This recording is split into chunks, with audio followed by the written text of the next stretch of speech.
You're listening to the Joyful Practice for Women Lawyers podcast, episode number 12. Welcome to the Joyful Practice for Women Lawyers podcast. I'm your host, Paula Price, lawyer turned certified executive coach. This podcast was created to empower women lawyers just like you to create a life and practice you love. Join me every week for a break from the hustle so we can focus on you, what you truly want, and how you can create it. If you're over the overwhelm, done with putting out fires, and ready to redefine success on your own terms, you're in the right place. Ready for today's episode? Let's dive in. Hello, everybody, and welcome back to the podcast. For anybody who is tuning in for the first time, my name is Paula Price. I'm a lawyer turned certified executive coach and the host of this podcast. I'm so excited to record this podcast episode. It's been a couple weeks since I recorded my last podcast. I've been on vacation, 1 week with my family, and 1 week almost like a staycation. It's not really a true vacation, but my husband took our children over to his parents' place. I've been visiting them, but I've been staying back mostly to get some work done and also to do something which you may also find really exciting, which is I have been decluttering our house. In a couple episodes ago, episode number 10, I talked about decluttering and how empowering that can be to be letting go of old things and making space for new things. And I have taken that to a literal application, and our house is now many, many bags lighter of things that we are simply throwing away, things that we are donating, giving away. And I can tell you it feels absolutely amazing. Yesterday, I did my office space, and so I've managed to declutter the drawers in my desk that were looking somewhat scary. I couldn't find anything. Now I know where everything is, and I've also managed to get a much more clear view of my records, all of my files, where I'm going in my business. And if you've done a declutter of your office space recently, you may have had that same experience of just how lighter you feel and how much more in focus things are when you finally have a chance to really sift through what you have and what you're keeping and what it is that you're letting go. So one of the things I'm keeping, obviously, is this podcast and being able to connect with you. And I have some really exciting plans that I'll be working on over the next few months to really build up on what I'm offering for women lawyers just like you to create experiences for you that I think are going to be so amazing. And so stay tuned for that. Yeah, that's really all I can say right now. When it comes to today's podcast episode, that is also really exciting. The topic today is how to become wildly successful. And the inspiration for today's podcast came from a conversation with the lawyer that I had probably about maybe 2 years ago, where we got on the phone and she was talking about this practice that she wanted to create for herself. And she said to me, I just want it to be wildly successful. Wildly successful. I loved the way that she described that because the coach in me immediately followed up with the question, what does wildly successful look like for you? And the amazing thing about creating a practice that is wildly successful is that it is completely subjective and you get to decide what wildly successful looks like. And today's podcast episode is all about how you can go about doing that. When it comes to defining success, for example, I would hazard a guess or speculation to say that for a lot of us, and maybe for some of you, the idea of success and what that looks like may not be something that you have given a lot of deliberate thought to. And this is not a criticism. I would consider myself to have lived in this space for most of my life, most of my existence on this planet, because we are fed a steady stream of information about what success looks like. And I'm going to really focus in on success around your career as a lawyer, because that's really what I talk about most of the time in this podcast. And that we can say maybe starts in your career at law school, right? What is success at law school? Maybe it's having a 4.0 GPA or whatever GPA is held out to be the benchmark or the ideal benchmark at your university. Maybe wildly successful was getting on the moot competition team. Maybe wildly successful was becoming a clerk. Maybe wildly successful was getting that job that you were always looking for. But chances are what success looked like to you was something that was maybe not something that you were creating for yourself based on your own set of values. So what would that potentially look like? Well, maybe it's your friends or your parents or somebody who has influence in your life telling you that this is what you need to do. This is what is successful. Maybe it's your parents telling you, we think that you should become a lawyer, or here are some of the job possibilities that would be open to someone like you, somebody who is a strong student, who gets good grades, who's diligent. Maybe, and I've had a client say this to me, her parents gave her the option of being a doctor, an engineer, or a lawyer. And of those three options, the one that was most palatable to her was becoming a lawyer. So when we start out, the definition of success may be something that is fed to us that we may accept, and maybe it aligns with what we truly believe. Maybe it doesn't, but we are looking at these outward definitions of success based on what other people are telling us. So some examples that you may have will be something like, when I make a certain amount of money, that will be my definition of success. Starting at an earlier stage, maybe it's getting into law school, graduating from law school. Like I said, getting a certain GPA in law school. Maybe your definition of success is when I get that job. Maybe it's your first job. Maybe it's a promotion from the job you have. Maybe it's a job in a different field, but you might be defining your success as the attainment of a job, something that will happen. It may be getting a good performance review. It may be making sure that your clients are happy. Maybe when your clients give you certain accolades and validation, that to you feels like success. Maybe it's isolated. Maybe it's winning a certain case. Maybe it's closing a deal. Whatever it might be, there's an endless list of things that you might identify, milestones, markers that you correlate with having achieved success. Now, the trouble is that if you are defining success as an event or something that happens outside of you, it may not allow you to really feel that success that you're longing for, that success that you're really craving.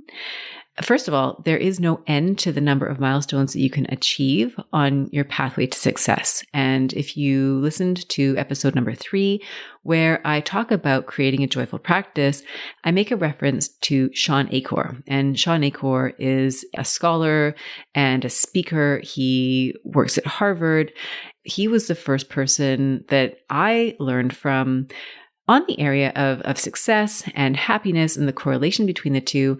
And it was in a talk that he gave where I first became aware of this idea that when you put success as something that will happen, something that you will feel when you achieve a certain marker, you may initially feel a sense of happiness, a sense of achievement when you achieve that thing.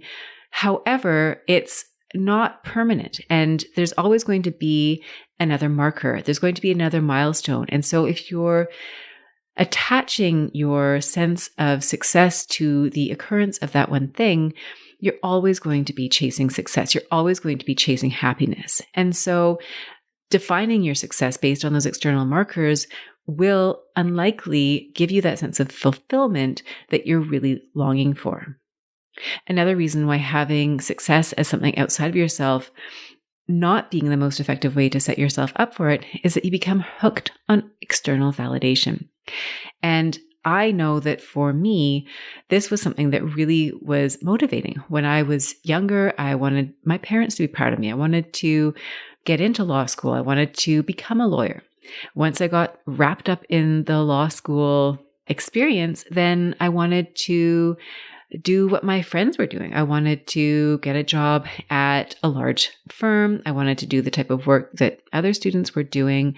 When I got into the law firm itself, then it was all about making the other lawyers happy, achieving, making the clients happy.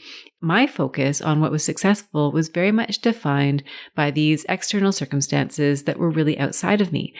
And so much of it depended on external validation. And as much as it might feel good in the moment when you get a positive performance review, when you really help out a lawyer or a client and they give you that sense of accomplishment, they thank you, they tell you that you've done a great job, you feel so good in the moment. However, then the next moment comes, and I can remember quite vividly going to court and going in, having my application heard, having prepared really a lot to get up there in front of the judge. And there's that moment where I would get the order that I was seeking and I would feel so good. But the minute I left the courthouse and was on my way back to the office, all of my feeling of success, if you want to call it that, dissipated because I was already thinking of the next thing. Another drawback in putting your sense of success in the hands of external validation is that then you also become more vulnerable to the validation or lack of validation that may come from those external sources. So let's say that trip to Chambers doesn't end up with the order that you're seeking, but some other thing, then you may find yourself more vulnerable to feeling like the opposite of success, right? Maybe you feel like a failure.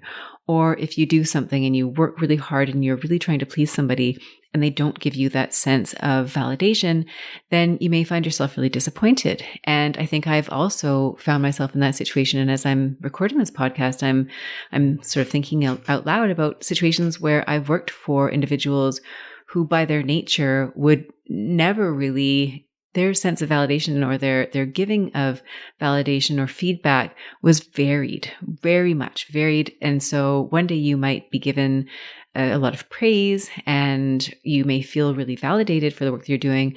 On another occasion, they may give you the opposite of praise, and that can have also a really negative impact on your own feeling of success. So what I am suggesting here is that as long as you're, and I think we can all agree that it feels great to have positive feedback, and it's definitely a learning experience when you get negative feedback. But if you're basing your sense of success on other people, then you are in a very vulnerable position. So it doesn't really work if what you're doing for your success formula is simply adopting the markers that have been assigned in your industry and working towards those and hoping that you're going to reach that next level and feel successful.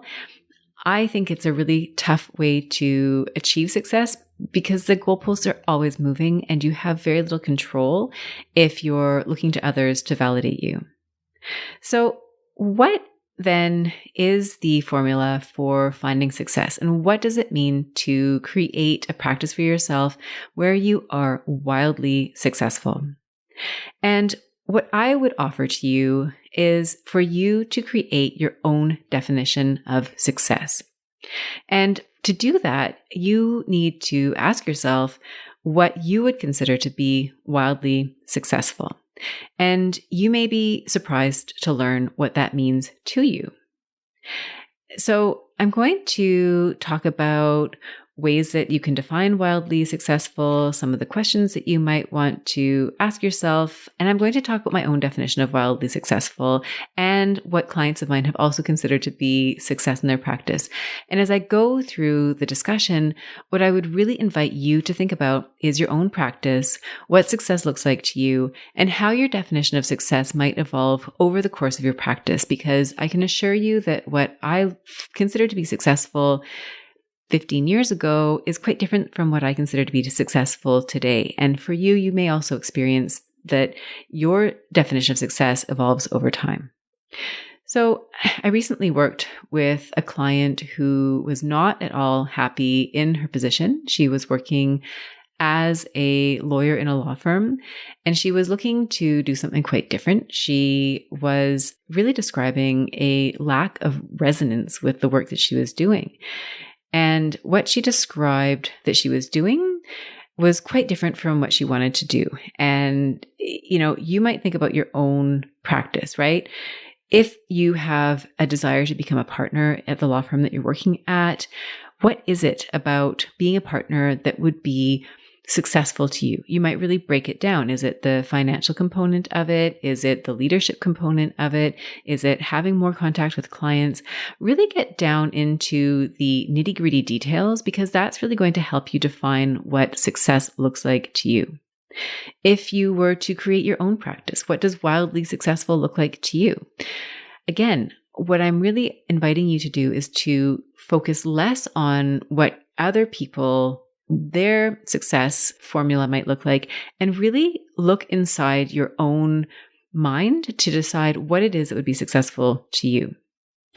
When it comes time to define what wildly successful looks like to you, ask yourself questions in relation to a number of different areas. So you might ask yourself what's important to you about your work. And is it the substance of your work? Is it really that you're compelled to do work in a very particular area? And this is what happened with the client I mentioned a moment ago, where the nature of the work that she was doing was completely out of alignment with what she truly wanted to do. And so there was a big disconnect, and working harder, trying to reconfigure the way that she worked in the place that she wasn't going to solve that problem for her. There was no way she could reconcile the substance of her work with what she truly wanted to do. So maybe that's where you find yourself.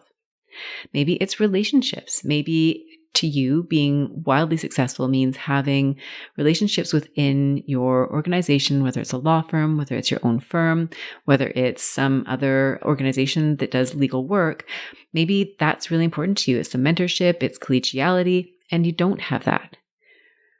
Maybe it's learning and growth. Maybe for you, a huge part of what you define wildly successful is being able to look at your career trajectory and to forecast out 5 years, 10 years, and see yourself on a path where you continue to learn and grow, where you continue to take on more responsibility, where you continue to redefine yourself as a lawyer.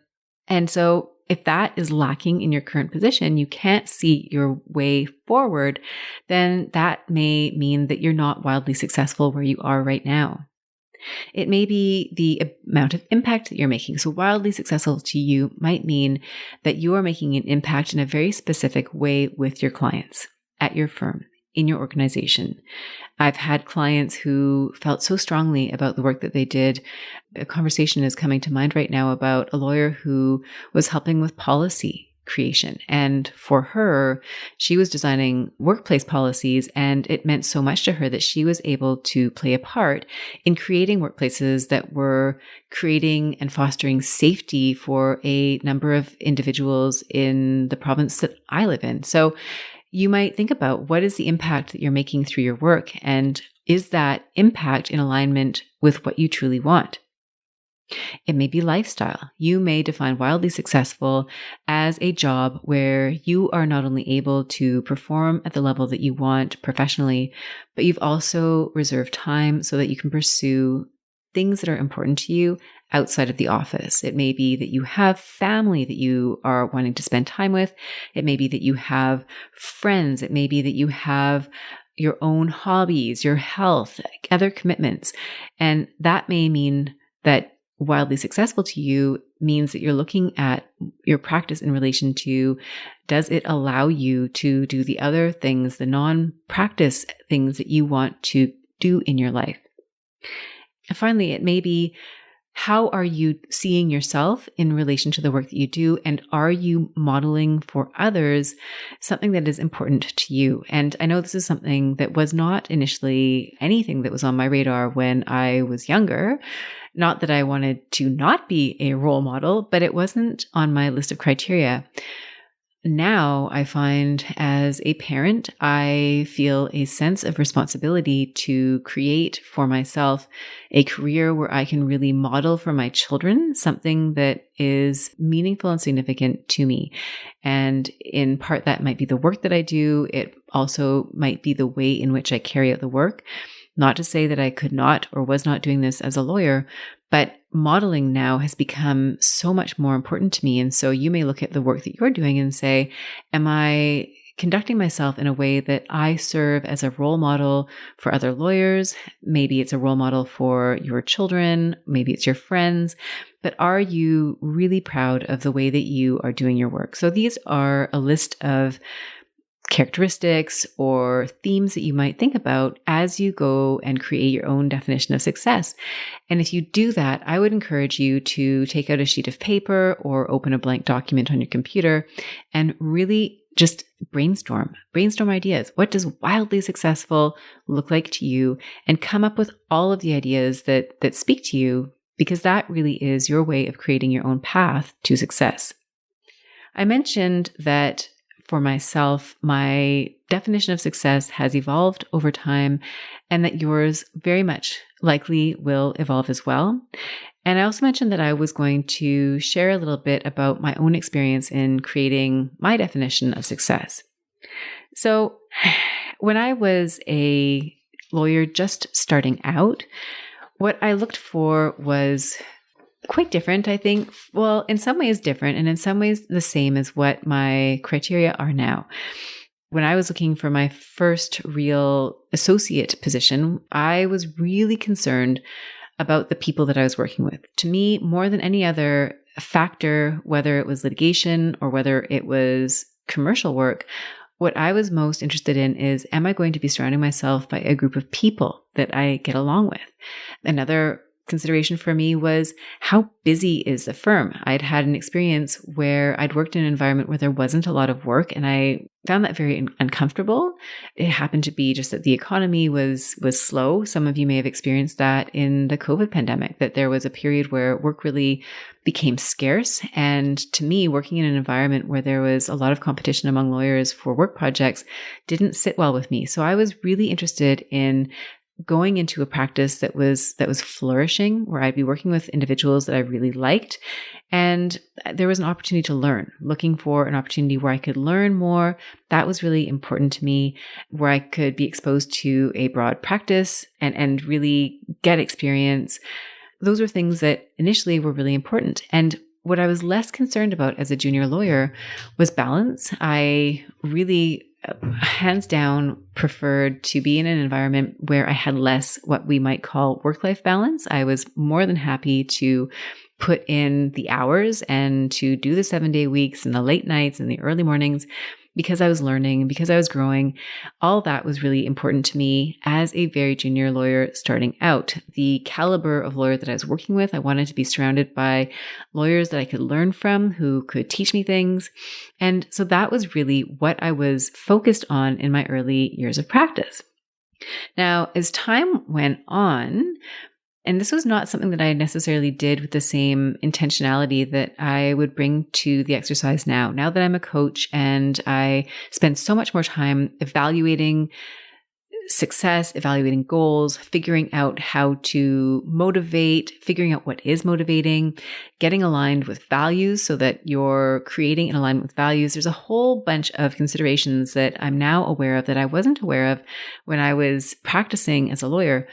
But if I look at where things shifted for me when I decided to move away from law as a practice and move into a coaching practice, there were a number of factors that were at play there. And one of them was just simply something that I mentioned before, which was that long-term view. There came a point in my legal career path where I stopped seeing myself as wanting to advance further in the practice that I was in then. And a large part of that was driven by the fact that I had discovered this thing called coaching, where my interest all of a sudden was just drawn. It was like a magnet. I couldn't get enough of it. I was listening to all things coaching. I started reading up on coaching. I was looking into training programs, and something like this might happen for you too.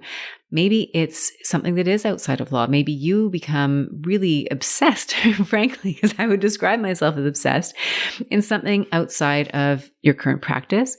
Or maybe you're in your practice and you find something within it that all of a sudden really triggers your interest, that you really want to develop a skill much more intensely. And I would invite you to really look for that as your practice evolves. What is it that you're drawn to? Because that's an indication of something that you might want to factor into your success formula. So I mentioned also that I was going to share with you some of the criteria that I now have for my own practice. And I recognize that my practice is a coaching practice, so it's different from a law practice. However, I would argue that a lot of my criteria that I have for my own success may be similar to some of the criteria that you would have in your practice. So number one is, am I in integrity with myself? And I did a podcast recently about integrity. It's episode number 9. And I've since recording that podcast had the benefit of finishing the book that I mentioned. It's Martha Beck's book called The Way to Integrity. And it is such a great book. And it really was an opportunity for me to do a deep dive into that question of, am I living in integrity with the things that I value? And I would encourage any of you who are remotely interested to read that book. It was a very, very powerful book. And what it did in a way was reinforce the significance that I feel that the work that we do in the world should very much align with what we feel is right and true for us. So the work that I do now, I never question whether or not it's in alignment with who I am. I'm often thinking about how it is really, the work that I do really is an expression of what I value and what I want most for others in this world, in this practice. And, in a nutshell, what I'm most obsessed with, what I really want is to help others using coaching, using the work that I'm doing, using this podcast to find within themselves the seeds of what it is that they truly want to accomplish, the work that they want to do, the purpose that they see for themselves while they're on this planet, not to get too philosophical, and to help them to do that work. So for me, I feel like I'm 100% in integrity because I'm doing that, and I'm doing that with a group of individuals, which is lawyers, and this podcast specifically women lawyers. In my practice, I work with men lawyers as well. And so I feel like I am 100% in integrity with being an aid for all of you who are really looking to live out your purpose, to find alignment in your work. So number one is integrity. Do I have integrity between who I am as a person and the work that I'm doing? Number two is, am I showing up in service? So I consider a practice that is wildly successful to be one where I am showing up in service to others and creating an impact. Am I creating an impact in the world in the way that I want to create an impact? And for all of us, our impact is going to look different. But to me, some of the questions that I might ask myself are, am I helping lawyers create the experience of being wildly successful in their work? And through this podcast, in this episode in particular, I hope I'm getting you closer to that point where I'm inviting you to ask yourself the question of what wildly successful looks like to you, and hopefully setting you up on a path of inquiry and a course of action that will help you get closer to the definition of wildly successful as you see it. Other things that I'm aspiring to in my practice, the impact that I'm hoping to create, is to increase self-confidence among lawyers, among all lawyers that I work with.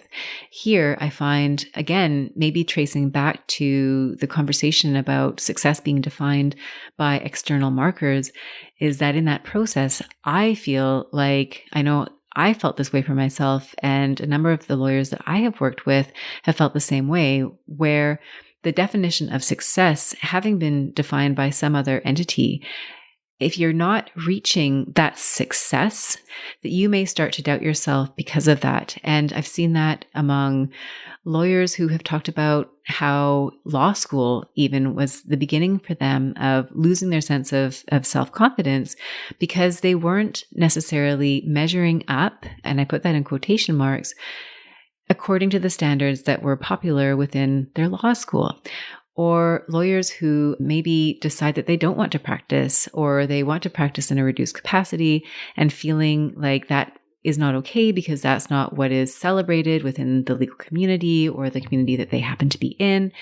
And so I think that by redefining success on your own terms, by really questioning what is the norm around you. Maybe it's the working culture, for example, right? If you work at a law firm where the culture is 2,000 plus hours and you're billing 1,500, you may see yourself as less successful. You may doubt whether or not, you may doubt yourself.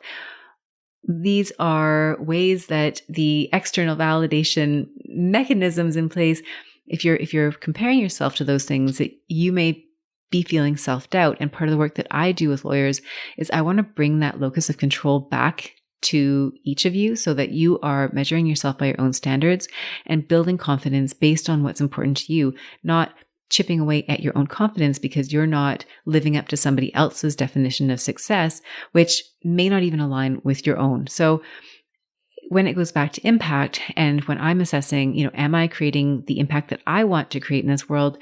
Then that's one of the things I look at. Am I helping others build their confidence and allowing them or helping them find for themselves what their own internal values are and helping them to meet those values?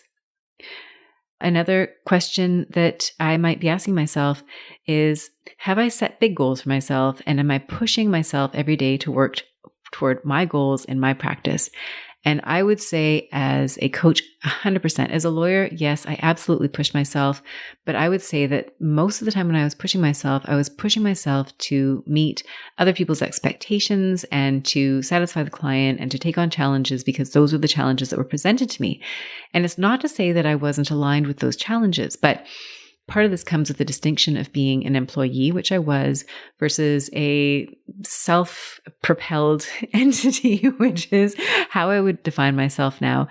And to me, the work that I'm doing feels so important that I am constantly challenging myself to find new ways to get my work out into the world so that I can help people just like you.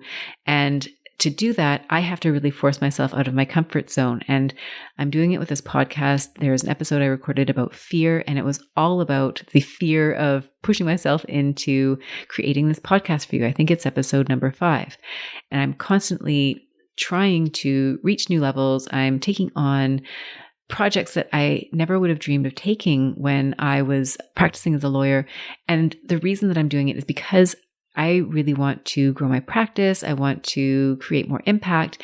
And so that's another criteria for myself. Wildly successful to me means that I'm constantly pushing myself to create new things, to push myself out of my comfort zones, to create more, and effectively to be an example of what it is that I'm doing, the work that I'm doing with lawyers. So another criteria that I now have for success is that I'm creating a balance. And I mentioned when I first started practicing law, I was very not interested in finding work-life balance. To me, when I was interviewing for a law firm and, they were, marketing themselves as this is a hardworking firm and we all, we run a lean ship and we expect everybody to contribute. I loved that. That was exactly what I wanted. I wanted the opportunity to work as much as I possibly could while I could do that. And now that I am a parent, I've got 2 kids. They are currently almost 7 and 9, and I can't believe it. The years have gone by so fast. And part of who I am today is a parent, and my job needs to allow me to have flexibility. Part of the reason why I am a self-propelled entrepreneur, whatever you want to call me, is I wanted a job where I had flexibility to be able to respond to some of the childcare needs in our family. That's just the way that my husband and I have set up our life, and everybody sets their lives up differently. That's part of ours. But it's not just because I want to be here to make sure that somebody is at home with the kids when they're sick or there's a professional day or whatever challenge might come up. It's also because I want to be here to support them and to be a present figure in their life. And everybody has a different path. Everybody's family dynamic is different. In some cases, one parent will be the sort of primary person that is out of the house when other person stays back. There's all different shapes and sizes, and there's not a one size fits all, but that's what I chose for myself in the context of my family.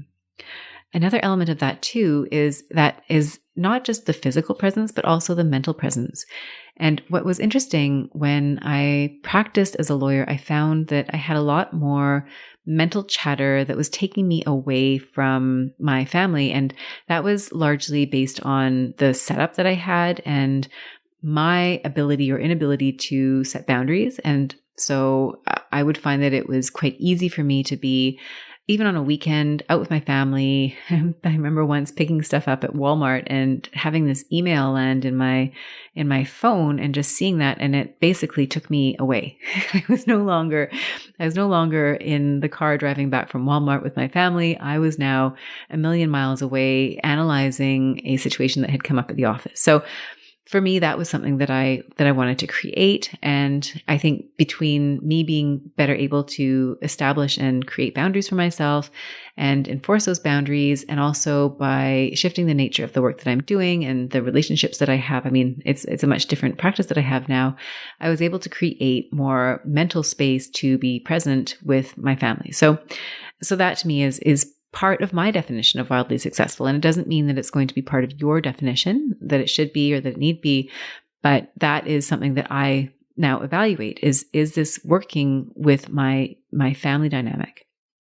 Another question that I ask myself is, am I modeling for my children what I think is important? And I alluded to this a few minutes ago. And what is important to me? What is it important for me to show to my children that I want them to learn?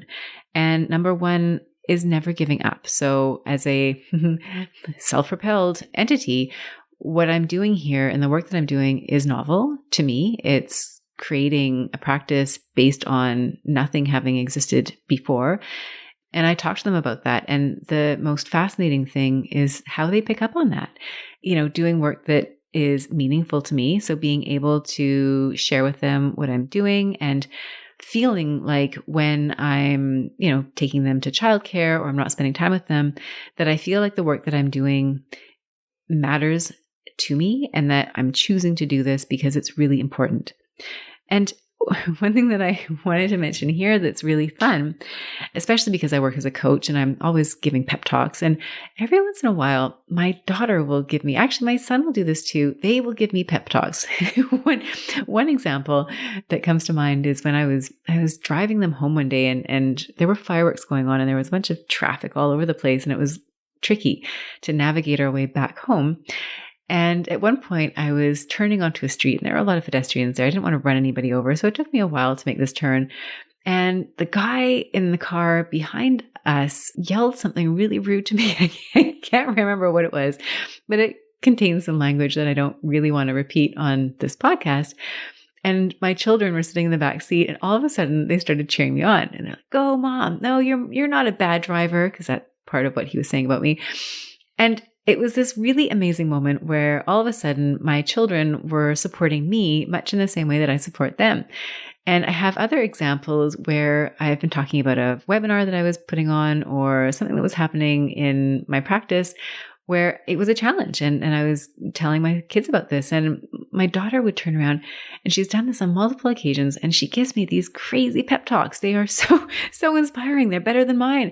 And so, in the practice that I have now, I'm looking at the qualities of the work that I do, the characteristics that I'm bringing to them. And am I serving as a model for my children? Is this something that I want them to learn? Other things, make hard work and feeling in integrity with your work and appreciating your work and the importance of your work. So these are all things that I think about in my practice and that you probably are thinking about in yours. And maybe it's your children, maybe it's your community, maybe it's other lawyers that you work with.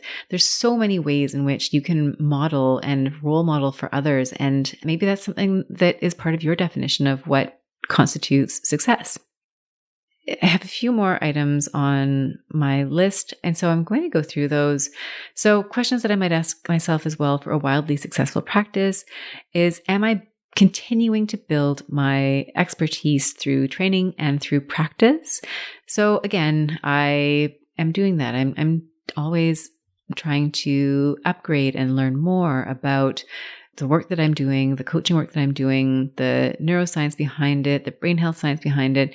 These are things that I'm always interested in. I'm very interested in learning what other coaches are doing, the techniques that they're using and working with their clients. I'm working with my clients. I'm always trying to create an experience for them that is getting them the results that they want. So am I continuing to grow as a professional? That's, to me, a criteria for success.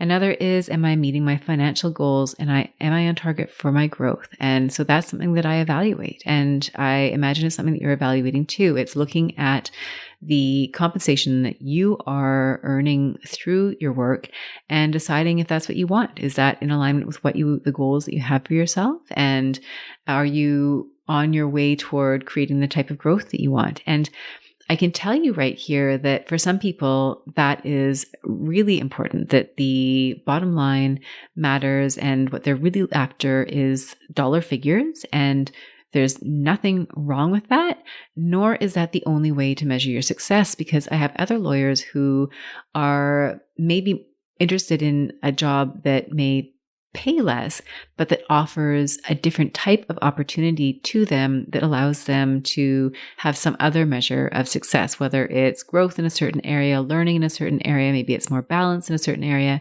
So your financial piece is certainly, or maybe not, but I think it is part of the equation, but it's not the only part of the equation. But that's something that I consider in my definition of successful is, am I meeting the financial goals that I have for myself?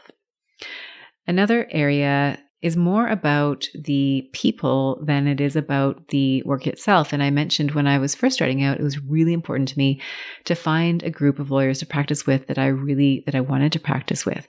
And as a sole proprietor, or whatever it is that you want to call me, a sole practitioner, as a coach, I don't have a community that I work with on a daily basis. I, for the most part, do my work one-to-one with clients. However, I do collaborate with others when it comes to speaking engagements, and I collaborate with others when it comes to some program design.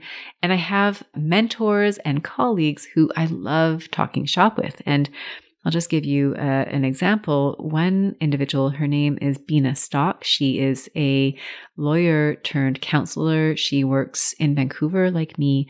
And she is, to me, she's a mentor, a friend, a colleague. She's all things. And I had the benefit of being able to see her in person yesterday for the first time in well over a year and a half, certainly since the pandemic started.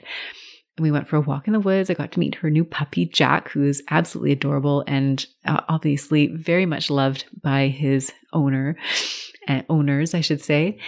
And we had all sorts of wonderful conversations. She works as a counselor for lawyers, and she and I were talking about all the things that we love about the work that we do. And one of the things that I wanted to share with you about Bina is the story of when we first met. And I reached out to her when I was still practicing as a lawyer, and I had first started exploring the possibility of becoming a coach. And she'd already made the transition to counseling, and a mutual friend, put us in touch with each other. And I remember, I wanted to know everything about her. She was also a litigator before she became a counselor. And one of the things that she said to me in our conversation was that when she was doing her work as a counselor, she had this moment where she was pinch me happy. And this idea of being pinch me happy at the time just seemed so foreign to me. And I thought, oh, you mean I can go and create work for myself, and I use that term, I guess, professional work, in a way that I am pinch me happy. And don't get me wrong, I really enjoyed my legal practice. There were elements of practice that I loved, that I really enjoyed, but I'm not sure that I would have used the word pinch me happy to describe it. And so that conversation with Bina opened my eyes to the possibility that I could potentially create a practice for myself where I was pinch me happy. And so as you are going through your definition, creating your definition of wildly successful, I'd invite you to think about, oh, okay, what would pinch me happy look like for me? And all of this in the context of something that I consider in my definition, which is, who are you surrounding yourself with? And if you are in a firm, maybe it's the people that are in your law firm. It doesn't have to just be those people, though. It's who in your community are you surrounding yourself? Who are you learning from? Who are the mentors that you're learning from? Who are you seeking out as your mentor? And what is the relationship that you have with these individuals? And it goes both ways. Maybe you are in the leadership position and you're working with others and you love leading your team and you love being the mentor to more junior lawyers. So what I would invite you to do here is really just to ask yourself what components of relationships are important to you in your definition of wildly successful. And it could be that you don't need relationships in your definition, that those are not a factor that you consider. But for me, that's something that I consider in my own definition of success in my practice. And finally, my last note that I have here is, am I living my message? And I've alluded to this already when I talked about setting big goals for myself and working towards this and trying to be an example of the work that I'm doing. And this final question of, am I living my message? I mean, it also wraps up with this idea of integrity. Do I feel in alignment with the work that I'm doing? So that is a question that I ask myself in my own personal definition of wildly successful. And one of the sort of fascinating side benefits of creating this podcast for you is that I have been listening to episodes. I'm reviewing my work. I'm trying to find ways to be more effective in my podcast recordings. And often when I'm listening to the words that I'm saying, I'm thinking about the examples that I'm sharing and the lessons that I'm offering and the examples of other lawyers. And I have this sort of these moments where I get to ask myself, am I truly living out the messages that I'm sharing? And I would say yes. I try not to practice what I would not preach myself, but not always all the time. So for example, when I was speaking about decluttering, I was thinking, oh my gosh, like I just really want to apply that in my own house right now. And when I finally had the opportunity, the time and space opened up and I was able to do it, I felt so good, right? And so I'm constantly advocating in favor of doing work that aligns with you, pushing yourself out of your comfort zone, finding ways to declutter, pushing through fear, all of these things. And networking, I get asked a lot of questions about networking and am I doing the things that I am teaching others? And that to me is really important, that I am living that message. And sort of going back to that podcast, one of the reasons it's so interesting is that as a coach, when I'm working with lawyers, I see patterns, and you probably find this too when you're speaking with other individuals. It's so much easier sometimes to see from an objective perspective what is truly going on for them. You may have friends or colleagues where it's almost like you could repeat the message over and over again. The facts might change, but the story remains the same. And it's so much easier to see that in others than it is to see it in ourselves. And so being able to have that objective frame of reference, which is kind of how I feel when I listen to a podcast episode, even though it's me speaking, there's a certain level of objectivity that comes along with hearing it.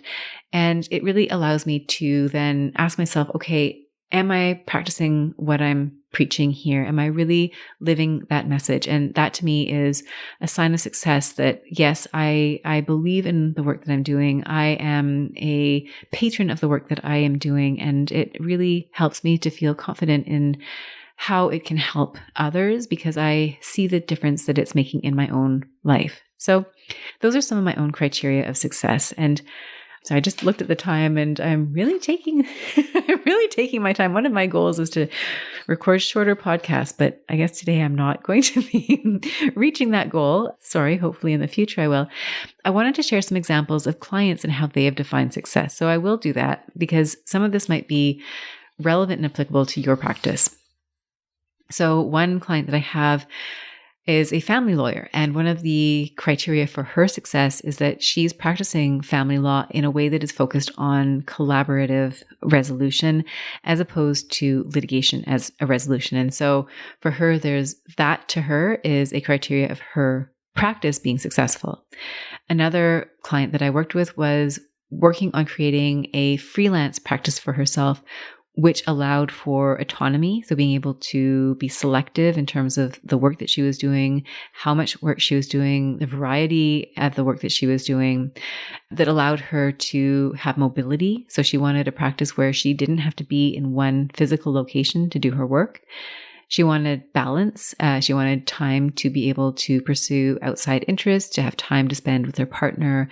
They had a project that they were working on. She wanted to be able to spend more time doing that. And also having a practice where she was independent enough that she was able to take on some learning opportunities and projects that were outside of the scope of a traditional career or lawyer work. So that to her was her definition of success. Another lawyer wanted to become a partner at a law firm, and that was for her a true measure of success. And when she came to see that that wasn't really something that would happen where she was, she went to a different firm and became a partner there. And so sometimes it's evaluating your circumstances and deciding, is this environment that I'm in right now going to enable me to reach the goal that I want, or do I need to find another place where that opportunity is going to be there for me? Another example of finding success might be leaving, for example, a private practice situation or the situation that you're in now, in order to find a practice that allows you to do the kind of work that you want to do. So that might be, for example, leaving private practice and going and working in the nonprofit sector. For some people, that might be wildly successful because it allows them to do work in a way that they were not able to do the work in a private practice environment. It might be that wildly successful means moving away from what you may have been told is a successful practice. So maybe you've always been told that a successful practice must be at a firm of a certain size in a certain location, doing a certain type of work and serving a certain type of clients. And maybe for you, carving out success means focusing more on your local community. Maybe it's focusing on a type of client that is not served by a traditional law firm and doing that in a way that resonates with you. And I know I've had a number of lawyers who have spoken to me about doing that in some way or another, that either they have done that or they want to do that. It's entirely possible, and that might be your definition of success.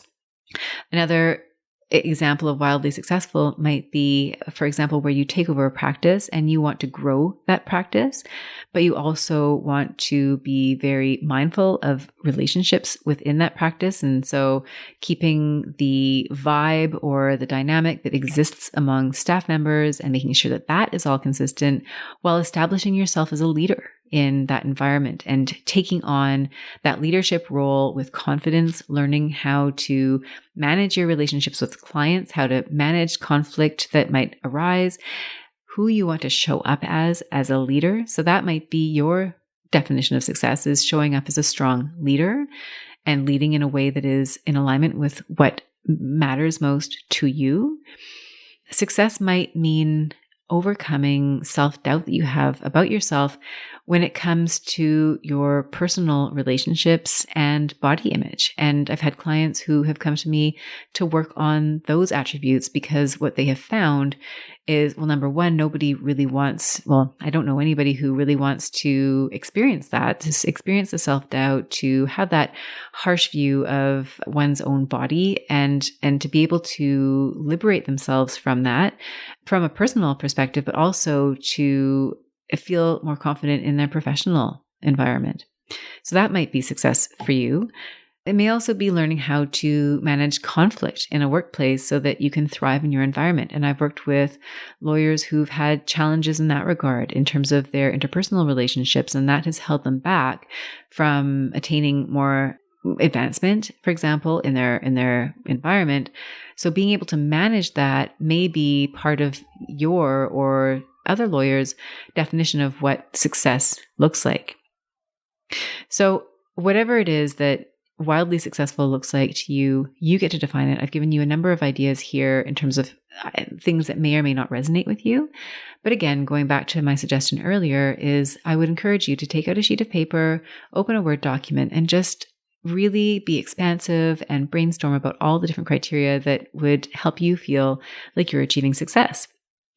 Now, the reason that an exercise like this will work, so we're now comparing this approach to success to what you may have done before or what many lawyers do, which is to really allow success to be this thing that other people define for you. When you take ownership, you get to become the artist in your own life. You get to decide what you're working toward. And this is really powerful as a coach. When I started my training, one of the first things I was taught was not to tell my clients what to do. That is a directive coaching where you are telling people, you're instructing people. And a non-directive type of coaching is where you actually invite them to come up with their own ideas, come up with their own strategies, come up with their own solutions. And there is much more attachment to those ideas than there is to something that I could ever tell anybody else. And if you have young kids, you've probably experienced that when you've instructed them to do anything, or maybe it's just me, but when you instruct, some people will just do it. Some children will simply comply. If you work in an office environment and you request that your assistant does something, or somebody who reports to you that they do something, you may be able to be directive and they will follow. But when it comes to you creating your definition of wildly successful, it's a lot more compelling if you come up with your own ideas than it is to try to attach yourself to somebody else's definition of success. So another reason why creating your own definition of success is effective is because it allows you to focus your mind and energy on what you want instead of what others want for you. And so if you go back to the example, let's say it's your parents that want you to work at a law firm. I'm just using that as an example because it's easy. I suspect many of you are well past that stage. Although maybe not. I know when I left practice, that was one of my big concerns. I was, I think, in my very late 30s at that stage, but that was still a consideration for me is wanting that approval. But when you are looking at that validation again, it really is taking away your power because you are now looking outside yourself for that source of approval. So when you turn that around and you create your own definition, you're now looking at your own criteria for success. And it's a lot more satisfying to measure yourself against those criteria than it is to measure yourself against somebody else's criteria. It also means you get to create success based on your values, what carries meaning for you. And I think it puts you in a much more creative state. And I've talked about that in earlier podcast episodes, the idea that being creative and being reactive, these are the same letters, just arranged differently. Creative tends to come from a place that is more expansive, where you're more open, versus the reactive state where you're coming often from a place of fear, of doubt, and it's a much less expansive place to be coming from. So I think when you invite yourself to imagine what success looks like and to create from that space, it's a lot more empowering and you'll come up with some pretty compelling ideas. Another reason why it's effective is that you give yourself clarity. So once you've defined for yourself some of the attributes that are success to you, you can get more granular and break those down more specifically. And then you have a clear roadmap for yourself. You know what it is that you're looking for. And that gives you a roadmap to follow to create your own version of success. Moving on to the skills that you'll need, I've identified 4 skills here, and I think we're almost at the end of the podcast. I'm so sorry again that I'm not adhering to my own self-proclaimed goal of trying to keep these podcasts a little bit shorter. The skills that you'll need, 4 of them I've identified. There are others, but they all start with the letter C, if that's at all convenient. Number 1 is courage. And when it comes to creating your own definition of success, courage, I think, is probably the skill that you'll need the most, because you'll need the courage to define something that may not be the definition of success that's popular among your surroundings, among the people that are in your current environment. And it also means courage of letting go of things, right? You might have to let go of certain things that you thought were important to you in order to make the space to create more of what it is that you want. Another skill you'll need is curiosity. And you're hopefully doing that here on today's podcast, is really asking yourself what it is that is meaningful to you, to get outside the box and ask yourself the questions about what would be wildly successful to you. Another quality or skill that you'll need is commitment. So once you get the courage to start making some changes, to, when you've got the curiosity to start asking yourself what would be success to you, and you start to do that, you're going to need to commit to that on some level. And that can be really challenging. I have a podcast episode. It's all about making a decision and going all in on your decision. And it can be quite terrifying if you are letting go or saying goodbye to options that you thought were important to you. But there's so much power in going after what it is that you want. And so your level of commitment here, if you're able to assess what is in alignment for you, for your definition of success, and commit to doing those things, that's really how you're going to start to achieve the success that you're looking for. And finally, another skill you'll need is calibration. Once you start putting yourself on a new path, once you've decided, okay, I'm going to define success in this particular way, these are the things that I'm going to do, I'm now committed, then you get to assess as you go along and adapt where you need to. So those are 4 skills that you'll want to bring to this challenge. Finally, what is going to be created as a result of you taking these steps? So creating your definition of success and then doing the steps necessary to bring those things to life, you'll create more confidence. As you start to redefine success, as you take control over that definition and look at it in a way that matters to you, and as you take risks and as you build, you'll start to develop that inner sense of confidence that you can create anything that you want, that you have the power to make these choices, and that will start to build on itself. And it's like a snowball in a very positive way, right? It just continues to build on itself. You'll be creating more of what you want. If you are the person who is deciding what success looks like, and then you're intentionally going out and seeking that, you'll find that the proportion of activities in your life or where you're spending your time will increasingly reflect what's important to you. Your practice will increasingly reflect your values. Again, this kind of goes to that point of creating more of what you want. Ultimately, that will create more joy as you are working more in an area that is satisfying to you, that feels good to you. You're just going to feel better. And I worked with a lawyer who was so in love with his practice. And when he described it almost as a game. And whenever I saw him at the office, he was so happy and he was working longer hours than anybody else, but he loved it. And I feel this way about my practice now. I will put myself through the ringers to get things done. And I'm so joyful about it. And you have that as well. And clients have that too. When they find what works for them, when they find what clicks and they find themselves working in alignment with what is truly important to them, there's a joy in that. So as you pursue your own definition of success, you will feel more joy in your practice. And finally, what do you create? Well, you'll create a practice that is wildly successful on your own terms in the way that you define it.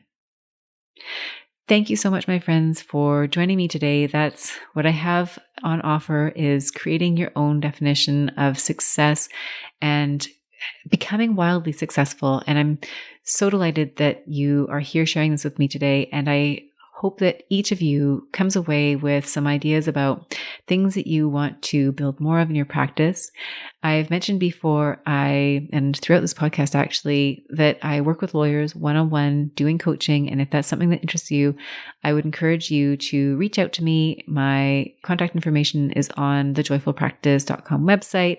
So send me a note. I'd love to hear from you. And if this podcast resonated with you and you have your own success story that you want to share with me, I'd love to hear it. I'm always interested in feedback from my listeners. I've received feedback since starting the podcast. Every piece of it just brings so much joy to me, and I appreciate it. Feel free to reach out on LinkedIn. Feel free to send me an email. You'll be able to find me. And then I think there'll also be some links in the show notes to this episode. So there's another way that you can find me and get in contact with me. So thank you, all of you. I wish all of you wild success in your practice. And I'm so excited to be back and to see you in next week's episode. Bye for now. If you enjoyed today's show and don't want to miss an episode, subscribe and follow the show wherever you listen to your podcasts. If you haven't already, please leave a rating and review. Your feedback will help me create a podcast that's tailored to your needs and goes straight to the heart of what matters to you. For instructions on how to subscribe, rate, and review the podcast, visit www.thejoyfulpractice.com/podcast launch. See you next time. Thank you for listening to this episode of the Joyful Practice for Women Lawyers podcast. If you want more information, visit www.thejoyfulpractice.com. See you next week.